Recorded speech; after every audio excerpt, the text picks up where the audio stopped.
আজ আমরা ঠাকুমার ঝুলি বইটি থেকে একটি প্রিয় রূপকথার গল্প নাটক করবে মঞ্চস্থ করছি।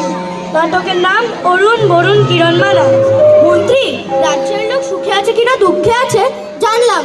মহারাজ, মহারাজ ভয় বলি না নির্ভয় বলি? নির্ভয় বলো।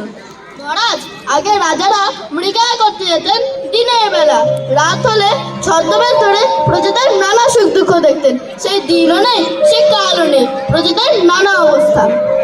এই কথা কালই আমি মৃগয়ায় যাব। হ্যাঁ মহারাজ, মৃগয়ায় যাওয়ার জন্যে আমরা সবাই প্রস্তুত। রাজা মৃগয়ায় চললেন, সাথে চলল সিপাহী, মন্ত্রী ও আরো অনেকে। রাত হলেই রাজা ছদ্মবেশ ধরে প্রজাদের সুখ দুঃখ দেখেন। দেখো, আমার যদি রাজবাড়ির ঘেষেরার সঙ্গে বিয়ে হয় তো আমি মনের সুখে কলাই ভাজা খাই। আমার যদি রাজবাড়ির রাধুনির সঙ্গে বিয়ে হয় তো আমি সকলের আগে রাজভোগ খাই। যদি রাজার সঙ্গে বিয়ে হয় তবে আমি রানী হতাম। ও মা, কত স্বাদ! রাজামশাই, আপনাদের তিনজনকে রাধাকুড়িতে যেতে বলেছেন, তাই আমরা পালকি নিয়ে এসেছি। কাল রাত্রে কে কি বলেছিলেন সত্যি করে বলো, নয়তো বড়ই সাজা পাবে। তিন বোন নিজেদের মনের কথা বলল। ঘেষেরা, তুমি কি এই তিন বোনের মধ্যে বড় বোনকে বিয়ে করতে প্রস্তুত আছো? হ্যাঁ মহারাজ, আপনি অনুমতি দিলে আমি বড় বোনকে বিয়ে করতে প্রস্তুত আছি। সুক্কার, তুমি কি এই তিন বোনের মধ্যে মেজ বোনকে বিয়ে করতে প্রস্তুত আছো? হ্যাঁ মহারাজ, আপনি অনুমতি দিলে আমি মেজ বোনকে বিয়ে করতে প্রস্তুত। তখন বড় বোনের সাথে ঘেষেরার, মেজ বোনের সাথে রাধুনির বিয়ে হলো, আর ছোট বোন রানী হয়ে রাজ সংসার করতে লাগলো। মহারাজ, আমি আপন বোনেদের দেখতে চাই। কিছুদিন পর রানীর ছেলে হলো। দুই বোন তাকে মাটির হাঁড়ি করে নদীর জলে ভাসিয়ে দিল। কি হয়েছে? কাঠের পুতুল হয়েছে। পরের বছর রানীর ছেলে ও মেয়ে হলো। হিংসুটি দুই বোন তাদের নদীর জলে ভাসিয়ে রাজাকে জানালো রানীর কাঠের পুতুল আর কুকুর ছানা হয়েছে। তাই তো, রাজপুরী থেকে অলক্ষী আনলাম আমি। এই রানীকে রাজপুরী থেকে বের করে দাও। তিনটি ছেলে মেয়ে ভাসতে ভাসতে এক ব্রাহ্মণের কাছে গেল। এরাই আমার ছেলে, ওদের নাম রাখলাম অরুণ বরুণ কিরণমালা। অরুণ বরুণ মা কিরণ, তোদের সব রয়ে আমার আর কোনো দুঃখ নেই। তোদের রেখে আমি অন্য রাজ্যে যাব।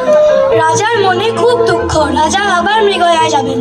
আমার রাজ্য পাবে ঘিরেছে, চলো আবার মৃগয়ায় যাই। হ্যাঁ রাজা মশাই, অনেকদিন মৃগয়ায় যাওয়া হয়নি, চলুন সবাই মিলে মৃগয়ায় যাই।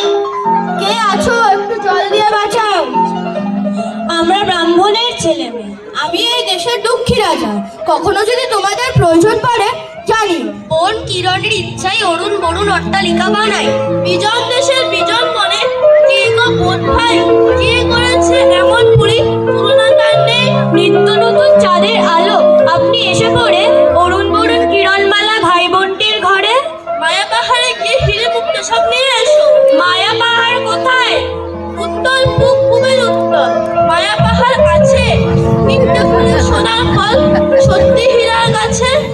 ঝড় ঝরিয়ে মুক্তা ঝরে, শীতল বেয়ে যায়। সোনার পাখি বসে আছে বৃক্ষের শাখায়। মায়ার পাহাড়, মায়ার টাকা, মায়ার মারেতি, এ সব জানতে পারে সে বড় বীর। বরুণ কিরণ, তোমরা থাকো, আমি মায়া পাহাড়ে গিয়ে সব নিয়ে আসি। তরোয়াল রেখে গেলাম, মোর্চা ধরেছে দেখলে ভাববে আমি আর নেই। দাদার নেই, আমি যাই। তীর ধনুক দেখে গেলাম, তীরের আঘাত বসলে ধনুকের ছিলা ছিললে মনে করবে আমি আর নেই। মায়া পাহাড়ে গিয়ে অরুণ বরুণ পাথর হয়ে গেল। তীরের ফলা খসে গিয়েছে, তার মানে কি বরুণ দাদার নেই? রাজপুত্র তোকে গিলি, রাজপুত্র তোকে খাই ভালু ভুলু। কিরণমালা মায়া পাহাড়ে গিয়ে দাদা ও অন্যান্য রাজপুত্রদের বাঁচালে। মায়ের পেটের ধন্য বোন। পুরীতে ফিরে অরুণ বরুণ কিরণমালা রাজপ্রাসাদ সাজালো। অরুণ বরুণ কিরণমালা, রাজাকে নিমন্ত্রণ করো। সে কি, রাজাকে নিমন্ত্রণ করে কি খাবো? সে আমি বলবো।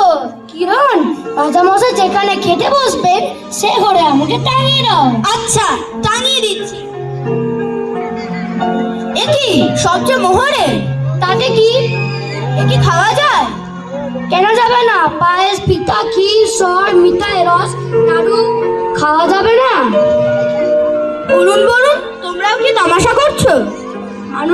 মানুষের কি কুকুর ছানা হয়? মানুষের কি বেড়াল ছানা হয়? মহারাজ, এসব যদি মানুষে খেতে না পারে তো মানুষের পেটে কাঠে পুতুল কেমন করে হয়? তাই তো আমি কি করেছি? এখন বুঝলেন? এরাই আপনার ছেলে মেয়ে। হাই দুঃখিনী রানী যদি আজ থাকতো। অরুণ বরুণ নদীর ওপারে কুলে কতগুলো মা ডাকেন, তাকে নিয়ে এসো। স্বর্গে আসিয়া বাচ্চাদের পেলা। অরুণ বরুণ কিরণ, তিন ভুবনে তিনজন। তখন খেসেরার বাড়ি ও শুঙ্কারের বাড়ি জ্বালিয়ে দিয়ে দুই বোনকে পুঁতে ফেলা হলো। তারপর রাজা রানী অরুণ বরুণ কিরণ মালা সুখে রাজত্ব করতে লাগলেন।